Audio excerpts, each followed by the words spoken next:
Professor Mrs. Nattramal Vishwanathan, Principal of Sri Rengeshwarar College of Nursing. We have established Sri Rengeshwarar College of Nursing in the year 2023.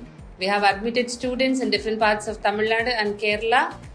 We have affiliated to Tamil Nadu Dr. MGR Medical University and recognized by Tamil Nadu Nurses and Midwives Council and recognized by Government of Tamil Nadu. എൻ്റെ പേര് റോസ്മരിയ മാത്യു. ഞാൻ എറണാകുളത്തു നിന്ന് വരുന്നു. എൻ്റെ പേര് ആർച്ച, ഞാൻ കൊല്ലത്തു നിന്ന് വരുന്നു. ഞങ്ങളിവിടെ ശ്രീ രംഗേശ്വര കോളേജിലെ first year BSc nursing students ആണ്. ക്ലാസ്സും ടീച്ചേഴ്സും എല്ലാവരും വളരെ ഫ്രണ്ട്ലി ആണ്. ക്ലാസ്സൊക്കെ വളരെയധികം നല്ലതാണ്. എൻ്റെ പേര് ഫാത്തിമ സഹറ, ഞാൻ തൃശ്ശൂരിൽ നിന്നാണ് വരുന്നത്. ഞാൻ ഇവിടെ Shri Rangeshwara college first year BSc student ആണ്. ക്ലാസ്സൊക്കെ നല്ല ക്ലാസ്സാണ്. ഇപ്പോൾ പ്രത്യേക